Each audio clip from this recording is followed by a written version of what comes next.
dari keempat ya, dari keempat yaitu kalau sesuai kontrak tentang saluran distribusi. Jadi kalau di awal kita bicara apa sih pengenalan distribusi dan transportasi itu ya, di sini ada jenis ya, beberapa jenis saluran distribusi seperti apa. Saluran distribusi itu dibuat dengan suatu rantai pasok. Ya, jadi ada yang namanya format dasar atau bentuk dasar dari distribusi di dalam rantai pasok itu sendiri. Ya. Ada beberapa ya, jadi distribusi dari manufacturer pabrik itu sendiri ya, seperti apa fungsinya diorganisasikan atau diatur ke dalam salah satu ya dari 3 metode yang mungkin ya. Jadi sebenarnya pilihannya ada 3, nanti tinggal bagaimana si perusahaan ya menentukan strateginya ya. Kita ingat kembali di kuliah rantai pasok ya, seperti apa supply chain strateginya dalam mencapai efisiensi ya dan juga responsif ya. Kita lagi di supply chain. Ya, ada 3 metode ya yang bisa digunakan terkait format atau bentuk dasar dari distribusi di rantai pasok. Oke, sebentar saya belum.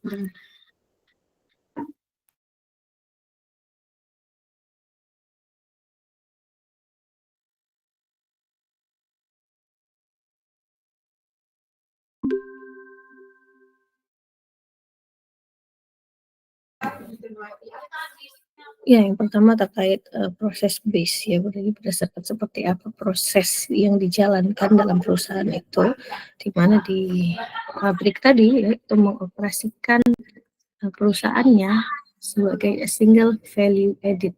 Jadi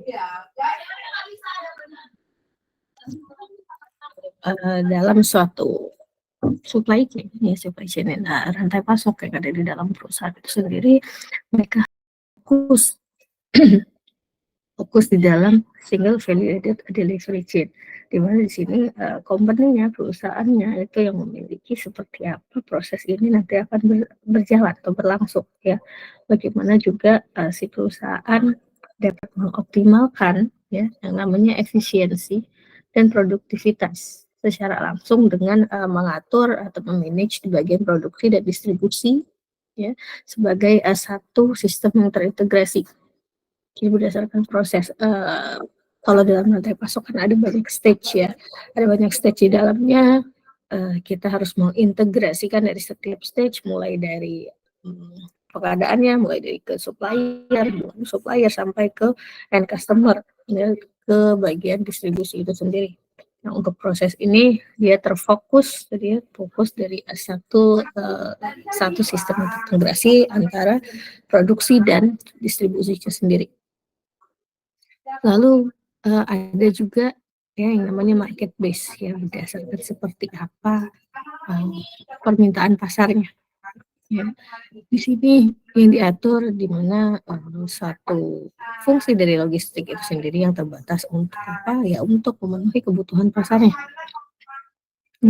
Di sini kaitannya multi division ya, jadi banyak divisi yang terlibat di sini karena kaitannya dengan penjualan bisnis ya. Jadi bagaimana bisa mengeksekusi ya joint product dari pengiriman itu tadi untuk sampai di tangan customer ya, di tangan customer untuk memfasilitasi penjualan dan juga koordinasinya terhadap logistik dengan single order invoice namanya, single order invoice. Lalu yang terakhir ada channel base ya, jadi berdasarkan seperti apa channelnya, saluran distribusinya yang dibentuk oleh atau dirancang oleh perusahaan. Jadi di sini mengatur bagaimana proses distribusi itu tadi, yang mulai dari wholesale-nya dan juga nanti ke retailer-nya. Beda tadi dengan proses mungkin langsung dari direct ya. Kalau kita ingat di rantai pasok ada beberapa jenis desain jaringan ya, network design. Di situ ada yang langsung direct dari manufacturer menuju customer, ataupun nanti dari retail, dari distribution center ya, atau mungkin dengan cross docking. Nah, untuk channel base-nya bergantung seperti apa nanti channel yang dirancang oleh, perusahaan ya, oleh perusahaan yang lagi-lagi tujuannya ya tadi ya responsif dan, efisien. Lalu ada juga, alternatif lain dari format, saluran distribusi itu sendiri, ya. Jadi di manufacture based channel format tadi ingin, memperlihatkan seperti apa sih kinerja dari function-function yang ada di dalam, distribusi tadi, ya. Di dalam distribusi tadi contohnya ada beberapa, ya di sini ada berapa nih, 6, ada 6. Pertama factory direct ya, di sini, produk itu dikirimkan langsung dari, factory-nya ya, langsung factory-nya ke gudang barang jadi. Katakanlah contohnya kalau misalnya make to order ya, make to order kan, kita memproduksi berdasarkan jumlah pemesanan ya. Nah dari pabrik tadi yang diproduksi ya, itu diproduksi kemudian, dikirim langsung ke customer-nya sesuai dengan permintaan dari customer-nya. Oh, si customer tadi pesan berapa, ya. Barulah dibuat pesanan di pabrik, lalu dikirimkan langsung ke customer. Lalu ada, menggunakan kantor cabang, ya, atau mungkin, cabang-cabang yang lainnya, ya, toko cabang gitu ya, untuk menjual ya, mendistribusikan, produk jadinya atau barang jadinya. Nah, di sini, didistribusikan berdasarkan seperti apa permintaan di tiap cabangnya, gitu.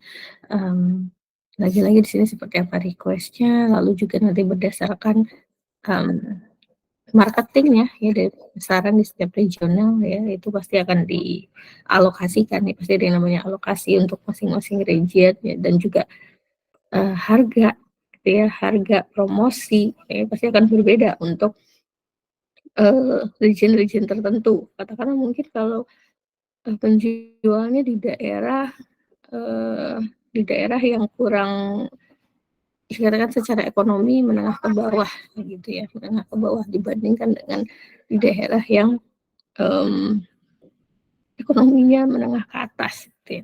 Itu promosinya pasti akan berbeda gitu ya, promosinya juga dari penetapan harga, mungkin ya tidak akan jauh berbeda gitu ya, tapi terkait demand untuk produk-produk tertentu khususnya, ya pasti akan beda ya demand di satu region dan region lainnya. Lalu juga di sini ada alternatif lainnya, yaitu manufacture on full service, ya.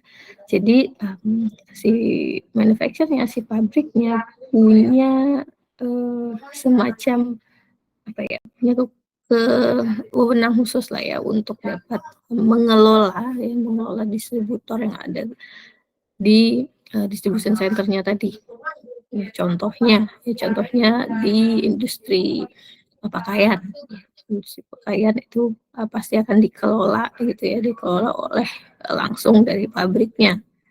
Lalu juga manufacture outlet, ya manufacture outlet dikelola oleh outlet-outlet yang nanti eee, diberi keleluasaan lah ya, diberi keleluasaan untuk, mengelola seperti apa mulai dari request-nya ya, request yang untuk dijual gitu ya, lalu juga seperti apa, hal lainnya ya, inventory-nya, lalu juga desainnya atau jenis-jenis produk yang ingin dijual di outlet-outlet tertentu.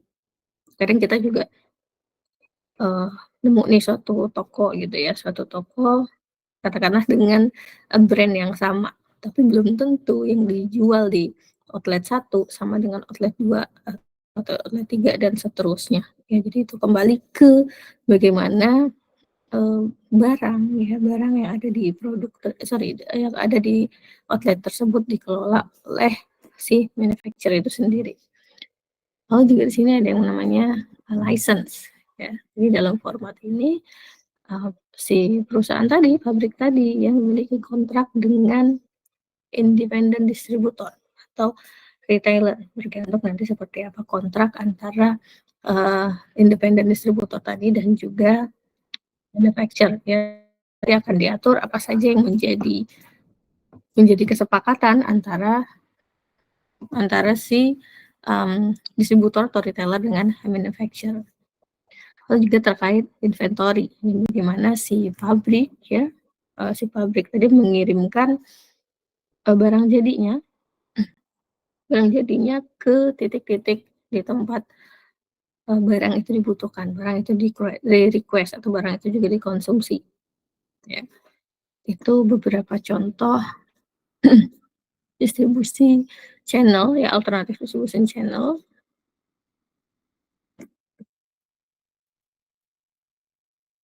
Ya tadi berdasarkan, pertama ya, manufacture dengan distribution, ya itu akan, terdiri dari salah satu kemungkinan, dari 3 kemungkinan metode yang akan digunakan, ya bisa itu berdasarkan prosesnya, atau juga berdasarkan market ya, atau juga berdasarkan, channel ya, channel dari distribusi itu sendiri. Ya, saya tuh lupa, saya itu sudah share bukunya atau belum ya?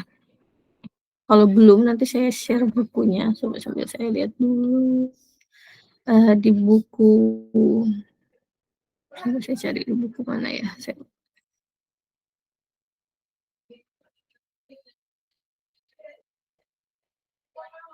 oke, di buku distribution, planning ya, di buku distribution planning itu dijelaskan juga nantinya terkait channel selection, bagaimana memilih channel yang, tepat dengan tujuan perusahaan itu sendiri, seperti apa strategi perusahaan itu sendiri dalam, mendistribusikan barangnya.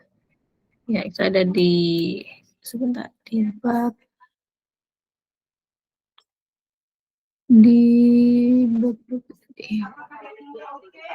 di bab 2 ya, nanti bisa dibuka di bukunya terkait distribution management, bagaimana, distribusi di dalam satu perusahaan itu dikelola.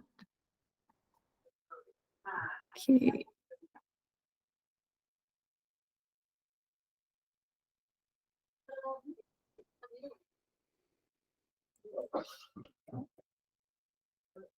Oke, berikutnya ya, eee, format yang berikutnya ya, dari wholesale ya, kalau tadi dari manufacture, sekarang kita bergerak dari wholesale ya. Merchant wholesale channel format. Ya, jadi di wholesale merchant ini, lagi-lagi ini sifatnya independen ya, tidak terikat langsung dari si, manufacturer-nya tadi ya, di mana dia membeli produk, finish good tadi dari pabriknya pabriknya atau dari wholesale lainnya dan menjual ke perusahaan lain untuk dijual kembali atau bahkan untuk, digunakan untuk produksi, berikutnya. Mungkin kalau ada yang sudah pernah ikut kelas saya di manajemen rantai pasok, saya sudah pernah bahas gitu ya, salah satunya ya sepatu atau sendal yang pernah kalian pakai gitu ya, itu, menggunakan jasa pihak ketiga gitu ya, menggunakan jasa pihak ketiga untuk memproduksinya. Nah, ini lagi-lagi kaitannya dengan, supply chain drivers ya, supply chain drivers, ingat lagi ada 6 supply chain drivers di manajemen termasuk salah satunya itu. Nah, jadi ya cuma dari brand-nya aja kita sebagai wholesale gitu ya, mereka hanya mereka tidak memproduksi ya, mereka tidak memproduksi tapi mereka membeli yang di bulk nih, buy finish product. Ya, mereka langsung beli barang jadinya dari yang, bikin ya, siapa yang produsernya, siapa yang memproduksinya, atau dari, wholesale lain ya, dan lalu dijual kembali untuk suatu perusahaan untuk resale ya, dijual kembali atau juga sebagai bahan baku untuk, produksi produksi di perusahaan tersebut. Nah, di sini ada beberapa, jenis ya, beberapa jenis bagaimana, yang namanya merchant wholesale, channel format tadi ya, bentuk dasar dari, saluran dari merchant tadi, dari grosir gitu ya. Pertama ada full service wholesaler ya, di mana format distribusi ini menyediakan, produk dengan jumlah yang sangat besar dan juga, seperti apa layanan jasa yang diberikan ke customer-nya. Jadi, di samping persediaannya sendiri ya, persediaannya sendiri dan juga bagaimana mereka memaintain dari penjualan di lapangan mereka. Mereka juga mengukur yang namanya kinerja dari value added function-nya. Contohnya dari sales order manajemennya, bagaimana nih dari wholesale tadi ya, bagaimana manajemen dari penjualan ya, penjualan yang mana mereka tadi dapat barangnya yaitu mereka beli dari pihak lain, mereka tidak memproduksi. Lalu kreditnya seperti apa ya, transportasinya, EDI-nya, serta juga web communication-nya. Nah, di sini terbagi lagi ya terkait distribution, terkait full service wholesale tadi terbagi lagi menjadi dua. Yang pertama wholesale merchant ya, di mana format ini secara umum menyediakan produk ya, dan dalam jumlah yang besar ya, cukup besar untuk layanan yang nanti akan diberikan ke industri retail.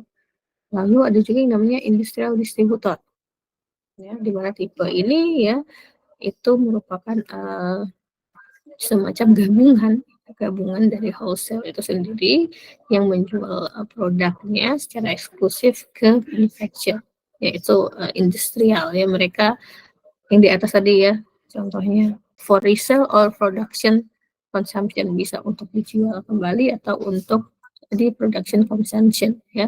Untuk poin A itu lebih ke bagaimana mereka menjual kembali, resale ya. Yang poin B itu untuk production consumption berikutnya. Ya, ini batasan dari wholesaler tadi ya.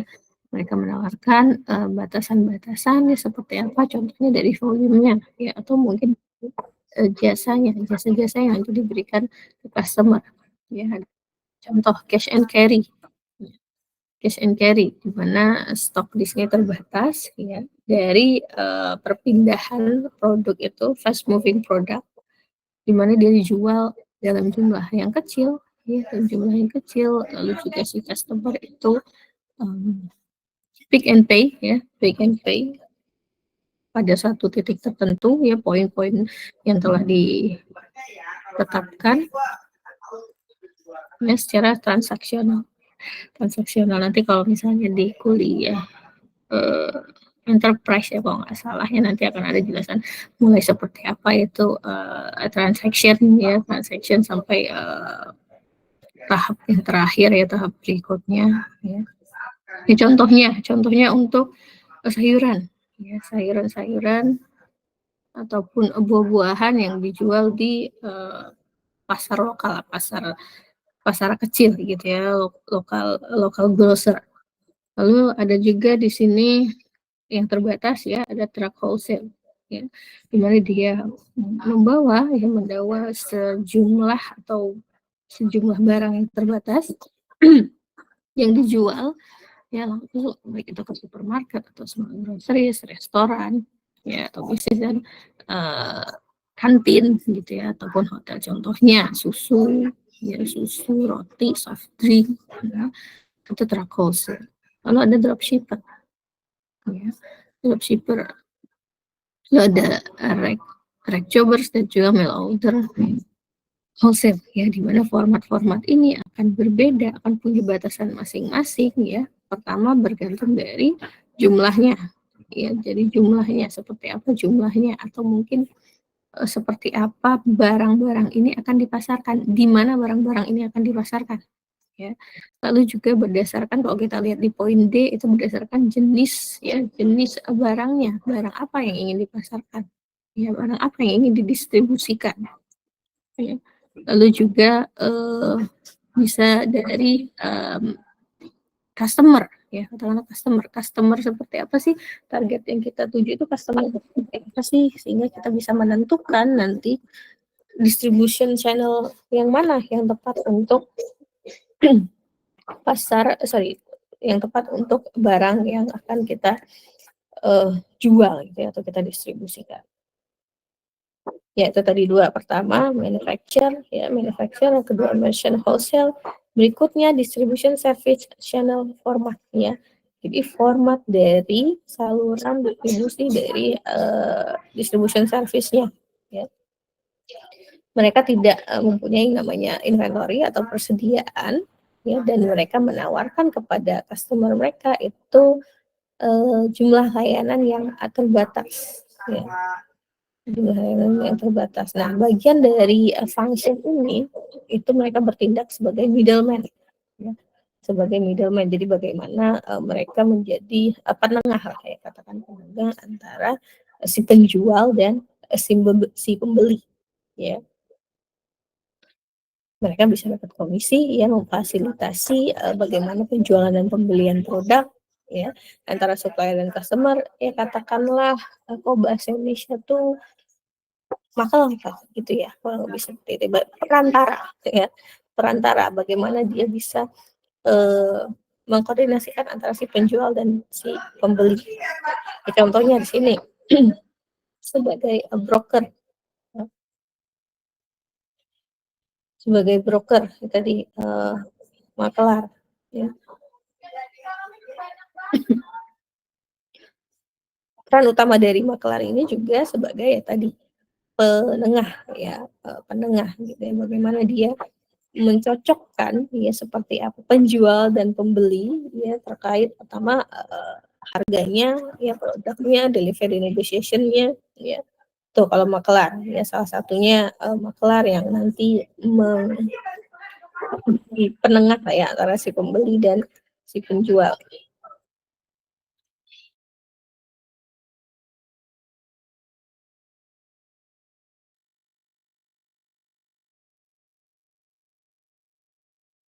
Lalu berikutnya, ya, ada agen di sini, di mana dari beberapa tipe si penjual dan pembeli, ya, agen ini yang menjual gitu seperti apa barang-barang tadi yang diperoleh dari produsernya atau dari pabriknya, gitu ya.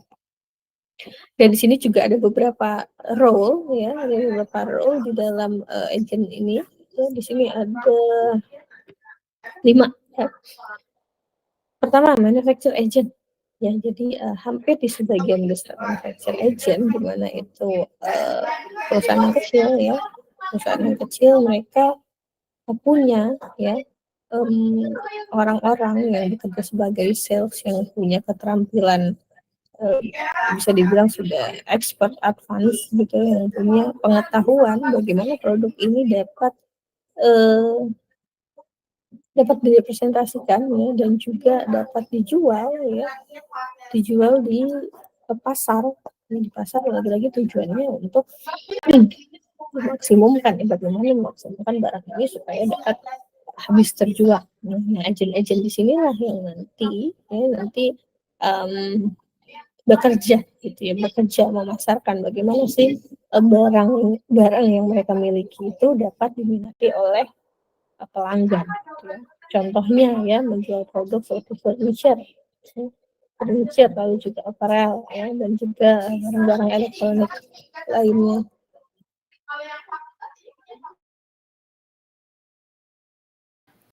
Lalu ada juga selling agent. Ya, selling agent ini adalah orang-orang yang di-hire gitu ya, di-hire oleh manufacturer untuk menjual, ya, untuk menjual barang-barang yang sudah diproduksi tadi di manufacturer ke konsumen.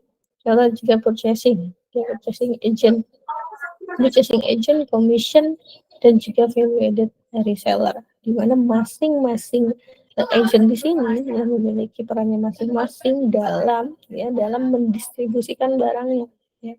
Seperti apa jenis barang yang didistribusikan, lalu seperti apa tugas yang mereka laksanakan untuk masing-masing agent tadi, ya. Dan juga bagaimana cara mereka dalam mendistribusikan barang dari perusahaan itu sendiri.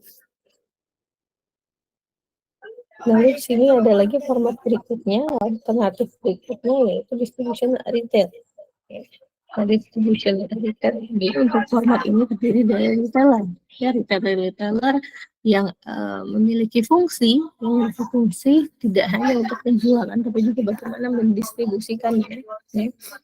dari manufacturer atau dari independent wholesaler tadi ya. Nah, di sini ada beberapa pengertian ya terkait distribution channel ya di distribution retail.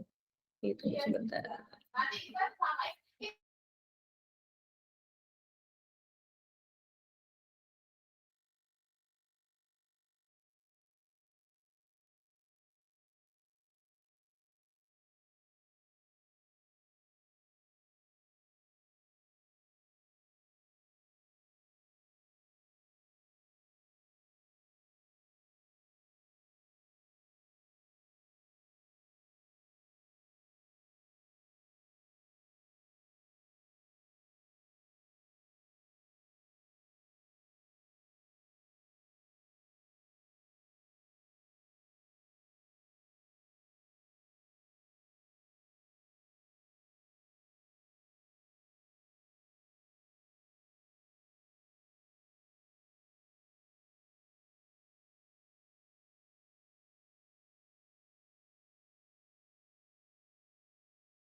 Oke, saya lanjutkan ya, tadi sampai di distribution retail ya, distribution retail. Nah, di sini ada beberapa format ya, beberapa format yang terdiri dari bagaimana retail-retail tadi ya dapat melaksanakan fungsinya ya dalam penjualan dan juga distribusi dari manufacturer ataupun dari independent wholesalernya tadi ya, dari pusat grosirnya. Nah, ada beberapa istilah ya yang mungkin nanti perlu dipahami ya, mungkin sering kita dengar ya, kita sering dengar nih, cuma bagaimana sih sebenarnya format-format ini sendiri ya itu harusnya berjalan. Nah, contohnya ya, pertama franchise ya, kita sering nih dengar franchise, apa sih misalnya bedanya franchise ataupun nanti department store gitu ya, misalnya department store lalu juga food retail ya. Ya, mereka punya masing-masing masing-masing channel sendiri bagaimana dalam memasarkan atau menjual barangnya ya. Contoh di franchise di mana produknya ya, barangnya, rekognisi brandnya ya, dan juga marketingnya ya, pemasarannya itu dijual untuk ke small entrepreneur ya, yang bisa dibilang masih kecil ya, untuk ukuran kecil, usaha yang kecil. Di sini terkait function sales dan juga delivery-nya. Lalu ada yang namanya buying clubs ya. Buying club di sini orientasinya sudah dalam jumlah yang besar, ya, dalam jumlah yang besar. Nah, format ini ya, menyediakan si manufacturer ya, bagaimana manufacturer memiliki kesempatan untuk menjual produk-produknya tadi dengan banyak jenis lalu juga jumlahnya yang besar ya, secara volume juga jumlahnya yang besar, konsumer yang dituju ya, karena memang tujuannya itu consumer oriented dan untuk buying club. Nah, tapi di sini ya biasanya dijual dalam jumlah yang besar tadi ya, bulk quantity. Lalu ada juga mail order atau katalog. Nah, di format ini ya. Non-store tadi menjual ya seperti apa katalog-katalog yang nantinya pastinya berisi produk ya di dalam katalog. Bisa berupa sentral ataupun regional distribution ya yang memiliki tanggung jawab terhadap seperti apa sistem pergudangannya ya seperti apa pergudangannya dan pengirimannya langsung ke customer. Jadi kalau namanya mail order ya setelah dapat pesanan dari customer ya bagaimana mereka punya tanggung jawab dalam pengiriman langsung. Ya, contohnya biasanya ini di online store gitu ya. Online store contohnya kalau kita ambil contoh di rantai pasok atau Amazon salah satunya. Ya. Lalu ada juga food retailer ya. Food retailer di sini juga bagaimana menjual ya foodstuffnya dalam jumlah yang besar ya. Lalu juga health and beauty ya, health and beauty aid, lalu juga obat-obatan, maksudnya produk kecantikan ya yang dibeli dari manufacturer dan wholesaler atau si grosirnya tadi. Nah, gudang di sini biasanya digunakan sebagai titik konsolidasi ya untuk mengurangi biaya transportasi. Ya tadi karena jumlahnya yang bisa dikatakan jumlahnya yang besar sehingga memang dibutuhkan gudang ya supaya dalam proses pendistribusiannya tadi itu tidak terlalu jauh ke masing-masing retailer yang dapat meminimize ya yang namanya transportation cost. Lalu ada juga di sini department store. Ya, department store tipe ini ya di sini mix nih barangnya. Ya, biasanya kalau kita ke department store kita suka dengan department store bla bla bla department store sering kita dengar ya. Di sini a mix of soft goods ya, jadi banyak barang-barang yang ada di sini contohnya pakaian pun juga banyak macamnya ya terkait clothing. Tidak hanya itu, ada juga food di sana ya dan juga ada hard goods ya. Bisa contohnya hardware ataupun electronic goods ya, barang-barang elektronik ya. Jadi banyak yang bisa didistribusikan ya ke department store tadi. Lalu ada juga mass merchandiser ya.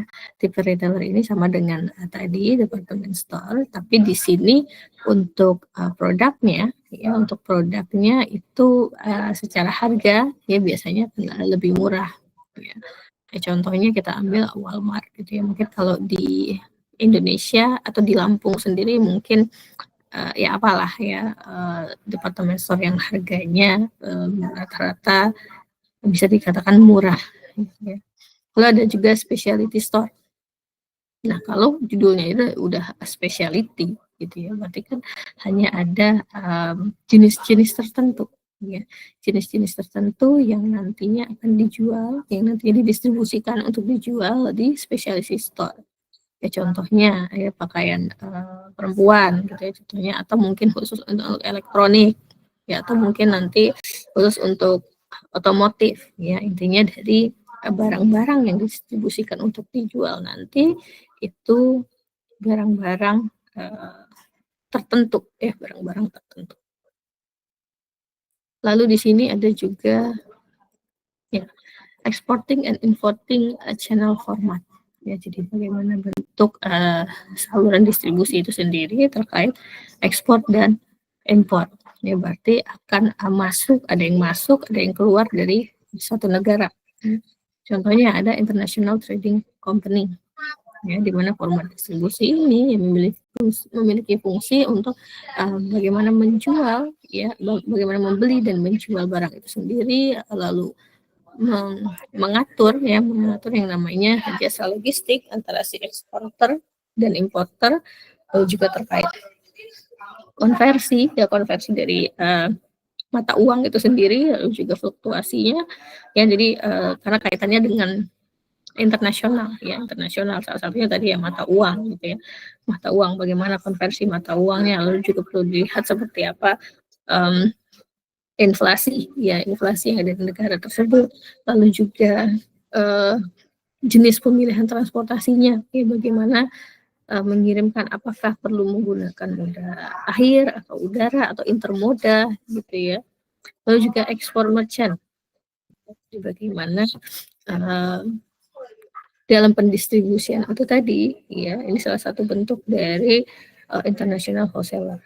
Ya, di sini sebenarnya mirip dengan yang domestik, hanya saja mereka membeli barang itu dari manufacturer dan dari wholesale, ya, dan kemudian mengirimkannya ke satu poin ya, distribution point ya, atau satu titik distribusi, katakanlah distribution center yang sudah ada di satu lokasi, dan satu lokasi yang ada di luar ya. Jadi mereka beli ya, beli barangnya terus dikirim ke satu titik, nanti akan diekspor lah dari lokasi tersebut menuju ke negara yang order tadi, yang memesan tadi, yang mempunyai demand, yang mempunyai kebutuhan terkait barang tersebut. Lalu berikutnya ada resident buyer. Ya. Resident buyer.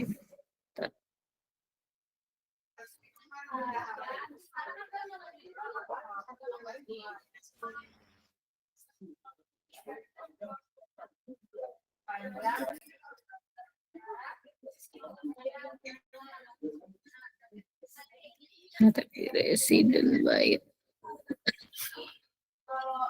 Ya, ini satu perusahaan ya yang skalanya sudah internasional dan juga bisa dikatakan besar gitu ya.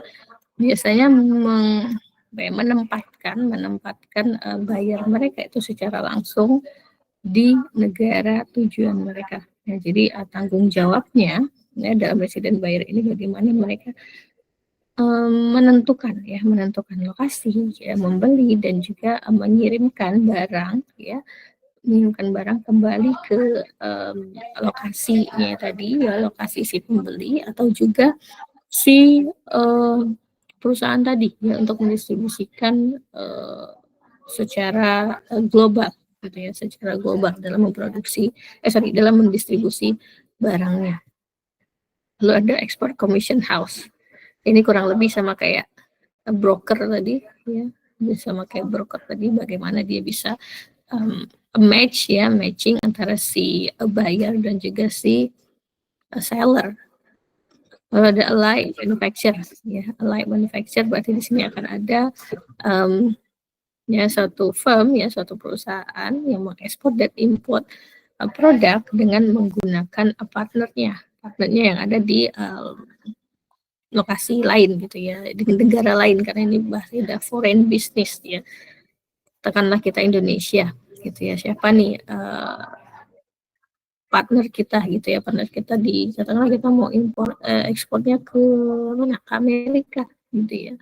Siapa nih partner bisnis kita yang ada di Amerika yang nanti akan membantu seperti apa proses pendistribusian produknya tadi ya, dia akan bernegosiasi seperti apa, macam-macam, banyak hal yang nanti akan diatur di sana ya. Logistiknya akan diatur di sana.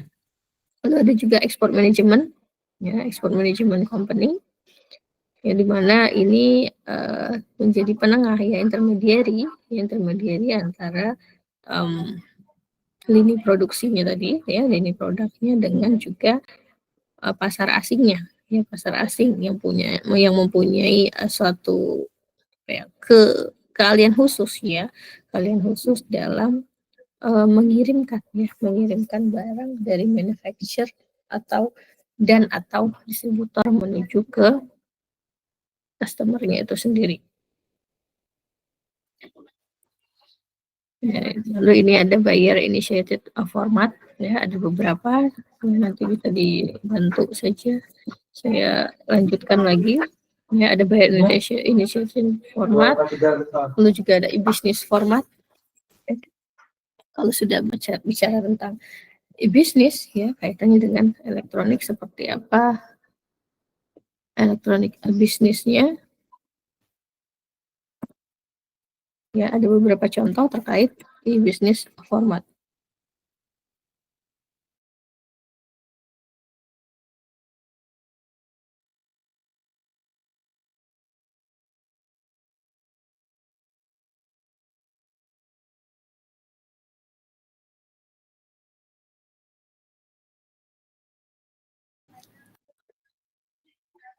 Oke, untuk, e-bisnis format sendiri juga banyak ya, banyak jenisnya, ya. Contohnya business to business channel format, ya di mana, channel ini yaitu konsennya dengan, bagaimana penjualan barang dan, servis ya dan jasa atau layanan yang diberikan di, antar bisnis tersebut, ya. Dan di sini juga dikelompokkan ya menjadi 3 tipe, ya. Pertama ada independent trading exchange, di mana, format ini ya mendeskripsikan, seperti many to many ya, many to many. Kalau many to many berarti akan banyak, eee eee, source-nya ya dan juga tujuannya itu akan, banyak. Dia mengirimkan dari, many source menuju many market gitu ya, many to many marketplace. Lalu ada private ya, private trading exchange ya. Format ini yaitu web based ya. Jadi nanti hanya akan dikelola ya, dapat digunakan oleh orang-orang tertentu ya, orang-orang tertentu. Lalu juga ada consortia trading exchange ya, ini some to many ya. Jadi hanya beberapa gitu ya, beberapa source menuju ke many ya, many buyer gitu ya, yang mana nanti ini akan diorganisasikan oleh, suatu perusahaan ya dengan, trading partner mereka. Lalu ada juga business to customer ya, business to customer channel format. Nah, di sini ada beberapa, tipe lagi ya, ada beberapa tipe. Yang pertama e-store or e-retailer ya, di mana tujuannya yaitu untuk mensimulasikan ya, simulasikan aktual shopping-nya ya. Jadi, kalau mungkin kita biasa, belanja ke toko gitu ya, datang ke toko, lihat barang gitu ya, lihat harga dan seterusnya, ini berdasarkan, elektronik ya. Elektronik ya, contohnya di sini Amazon ya, dan mungkin juga sudah banyak ya sekarang ya, sudah banyak, eee, yang disediakan ya untuk, e-store sendiri ya, atau mungkin ada satu perusahaan yang punya offline store dan juga, eee, online store-nya sendiri ya, atau mungkin ada, perusahaan ya dengan, pertimbangannya sendiri ya terkait strategi ya, bagaimana mereka mencapai responsif dan, efisiensinya, mereka tidak, membuat salah satunya store-nya, offline store-nya. Ya contohnya Amazon, kita tahu lah Amazon sudah sebesar apa gitu ya. Netflix juga salah satunya. Terus juga ada third party catalog service ya, dari pihak ketiga. Ya di sini nanti akan dibantu oleh pihak ketiga ya dalam, menyediakan katalog untuk, satu grup customer ya, satu grup customer ke satu lokasi tertentu ya, yang nantinya akan diberikan ya seperti apa sih, service-service yang kita sediakan ya untuk si customer.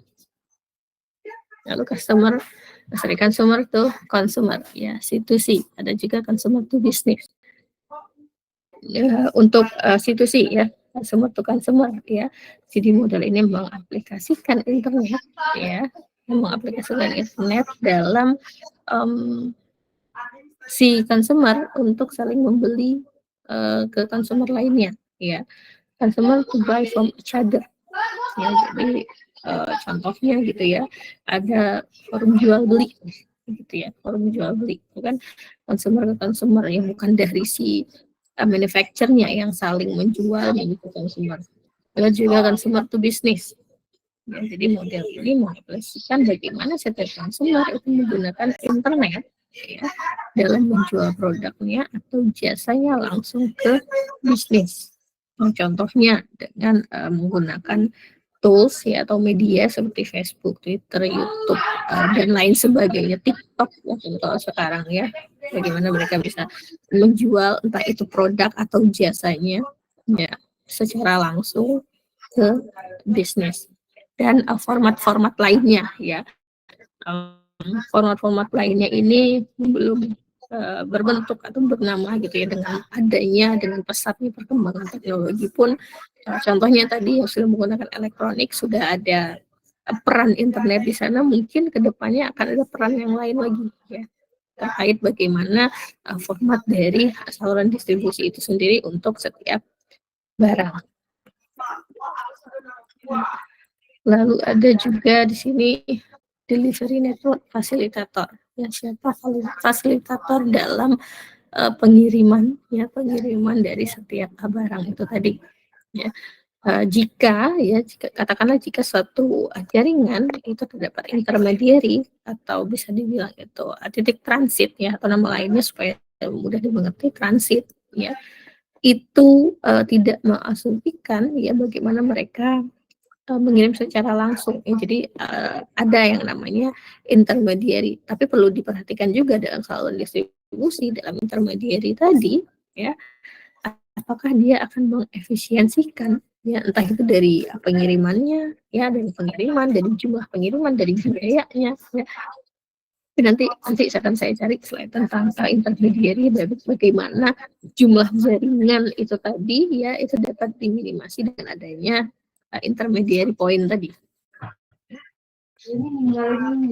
Lalu di sini juga fasilitator, siapa saja fasilitatornya, ada terkait bagian finansial ya, marketing dan advertising ya, pemasaran dan pengiklanan ya.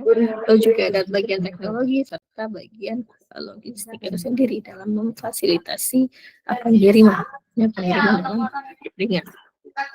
Ya ini semua ya, siapa saja sih penyedia yang berperan dalam layanan logistik dan sendiri ya. Kita tahu layanan logistik itu bagaimana ya perusahaan mengirimkan barangnya ya, untuk sampai di tangan konsumen. Pertama logistik kaitannya kalau dengan global gitu ya, entah itu inbound ataupun delivery, pasti nanti akan ada yang namanya supplier satu ya, supplier pasti akan ada yang namanya manajemen di sana, entah itu di manajemen logistiknya ya, ataupun nanti di inventory-nya dan juga di bagian payment. Lalu ada transportasi ya, bergantung nanti seperti apa jenis produk ya, jenis produk, jumlah produk yang nantinya harus dikirimkan, terus tujuannya juga, karena itu akan mempengaruhi pengambilan keputusan dalam pemilihan moda, lalu juga pemilihan rute, ya. Lalu juga warehousing, ya, pergudangannya. Ya seperti apa gudang ini harus gudang adalah salah satu bentuk facility ya. Facility itu adalah salah satu driver sih, supply chain driver, penggerak supply chain. Jadi perlu di-provide ya oleh si gudang bagaimana nanti bisa menyimpan produknya tadi, bisa menjadi titik pick and pack-nya ya, bisa juga nanti untuk assembly atau cross docking ya, dan terkait delivery itu sendiri. Lalu ada juga special service ya, di service-service seperti apa saja, layanan-layanan seperti apa saja yang nanti akan diberikan ya oleh logistik. Ya, contohnya direct ya, direct delivery ke customer, ataupun nanti terkait impor ekspor ya, atau nanti reverse logistik ya, dan juga terkait consulting and financial service. Lalu hal berikutnya yang disediakan pada layanan logistik ya, terkait teknologi ya. Logistik digabungkan dengan yang namanya teknologi ya, terkait data itu akan menjadi suatu sistem yang terintegrasi, yaitu supply chain management ya. Jadi supply chain management itu merupakan integrasi dari logistik ya, dan juga information dan data dari setiap stage yang ada di dalam suatu perusahaan itu sendiri. Dan ini juga terakhir ya, terkait seperti apa role atau peran dari saluran distribusi itu sendiri ya. Itu merupakan satu bentuk ya untuk memecahkan atau menyelesaikan tiga masalah kritis dalam distribusi ya. Pertama terkait performance-nya, lalu bagaimana mengurangi complexity dan juga specialization ya. Pertama terkait functional performance ya, masalah yang sering ya, yang meningkat sering terjadi itu dalam masalah distribusi itu sendiri ya, salah satunya dari efisiensi. Lalu juga terkait lokasi dan juga seperti apa delivery-nya ya. Ini fokus terhadap functional performance ya. Jadi ketika produk tadi itu tersedia ya, maka dia akan dikirimkan secara langsung ya. Dan ini juga perlu dilihat dari jumlah produsernya atau manufacturer yang produksinya, dan juga dari jumlah serta dari sisi geografis ya, bagaimana nanti mengirimkan barang dari yang akan didistribusikan tadi, apapun formatnya, entah manufacturer, channel format, atau misalnya dari retail, distribution, dan seterusnya. Nah, ini contoh dari distribution channel ya. Contohnya di sini ada satu marketing channel ya yang mempunyai 3 produser, di mana di sini kita punya 3 sumber ya, lalu juga punya 5 customer ya.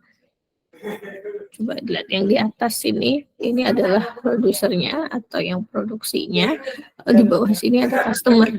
Nah, ini tadi yang saya bilang, dengan adanya intermediary dan tidak intermediary. Oke, berarti dari masing-masing, kita lihat fokus di gambar yang atas, dari masing-masing produser ya akan mengirimkan ke setiap customer ya, sehingga akan ada di sini 15 transaksi.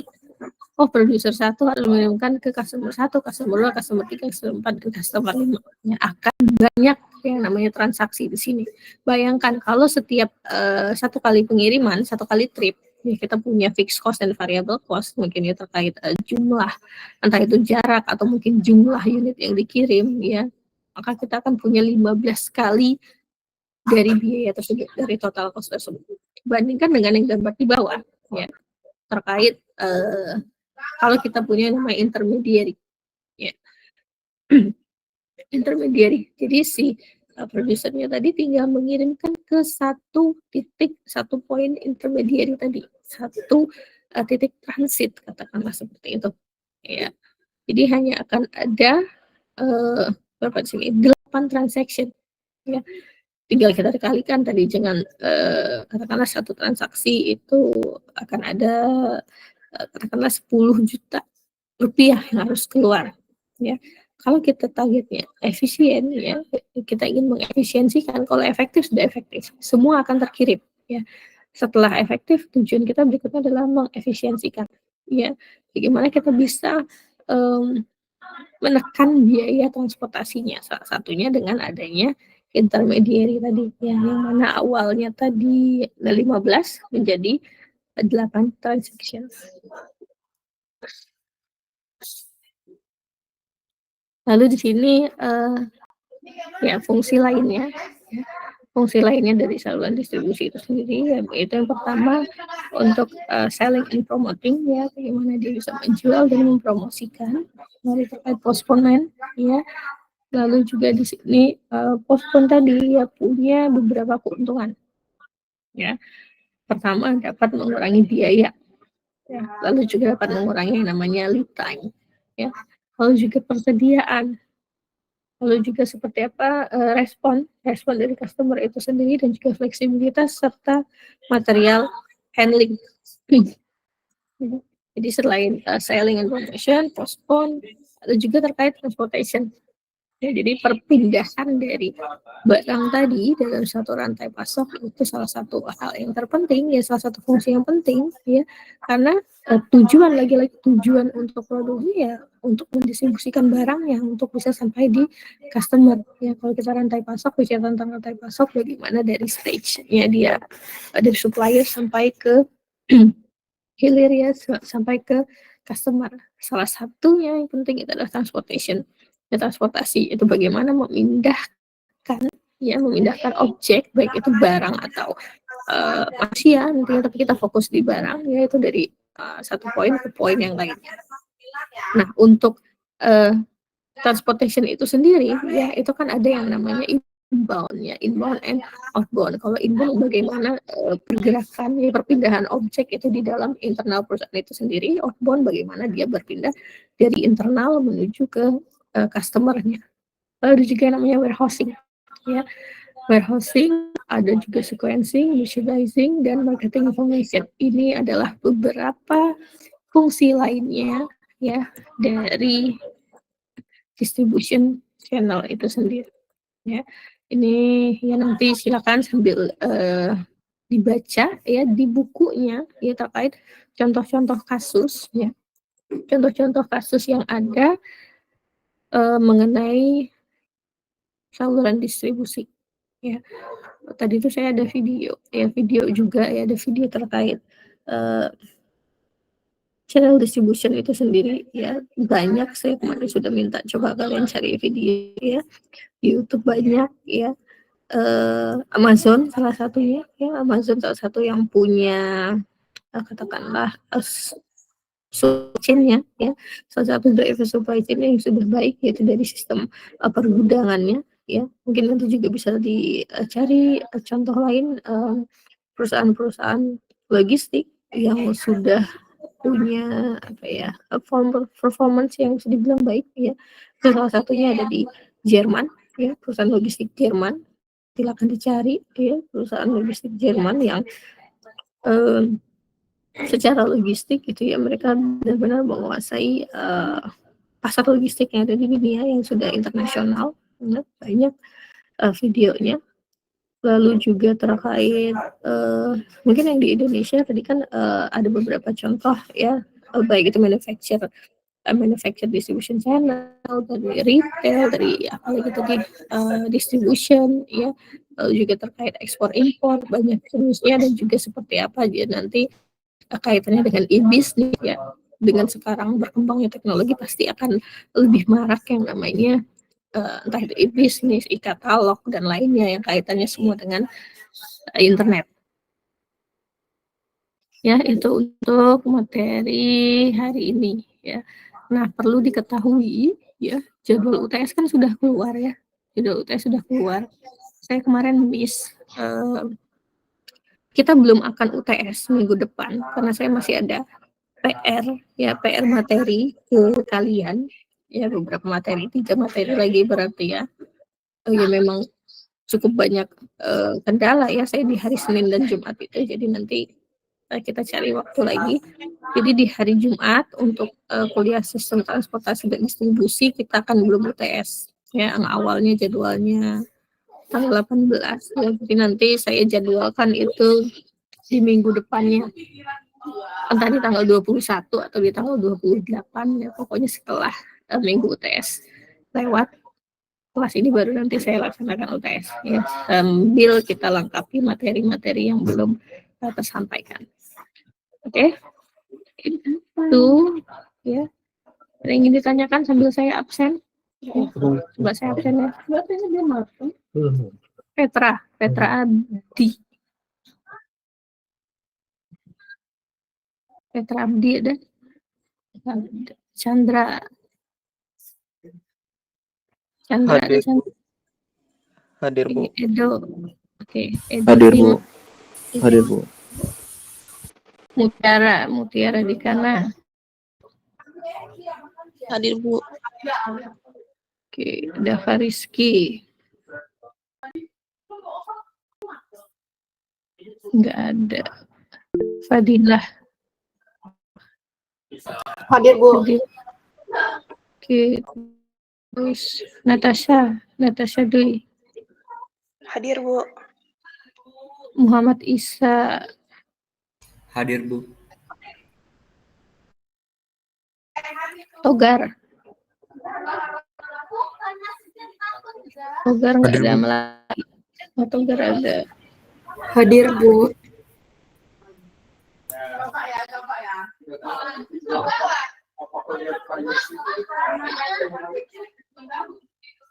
Raken Dina. Hadir, Bu. Hadir, Bu. Oke, siapa lagi?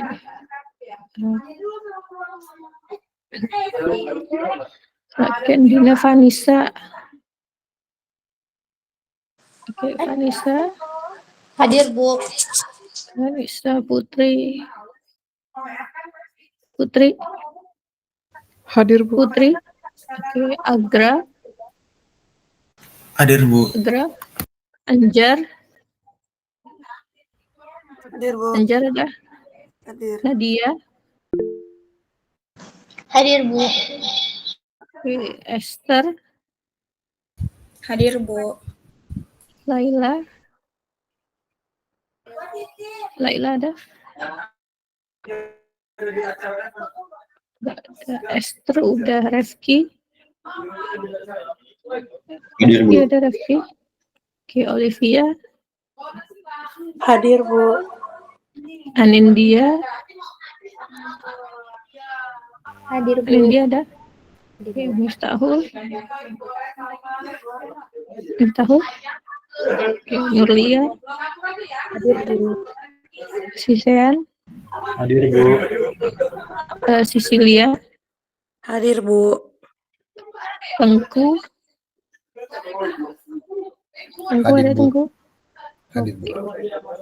Oke, Petra sama Laila nggak ada ya. Oke, jadi itu ya. Kita belum akan UTS minggu depan nanti. Pokoknya kita UTS setelah 7 materi saya sampaikan dulu. Jadi kita pasti akan ada mungkin 2-3 pertemuan lagi ya. Sambil materinya juga nanti saya lengkapi, bukunya kalau belum. Bentar, saya tuh lupa buku sudah ya, bukunya sudah, nanti boleh sambil dibaca bukunya yang ada di GCR, materinya yang belum saya upload dari pertemuan pertama ya. Ya, nanti kita cari waktu lagi ya untuk menyelesaikan 3 pertemuan berikutnya ya, baru nanti kita laksanakan UTS ya. Bisa jadi UTS-nya offline ya. Kalau misalnya ada ruangan, kita jadi UTS-nya offline atau mungkin dengan metode lainnya. Oke, itu saja untuk kuliah hari ini. Kita lanjutkan lagi di pertemuan berikutnya. Kalau tidak ada yang ingin ditanyakan, saya tutup ya. Selamat siang. Assalamualaikum warahmatullahi wabarakatuh.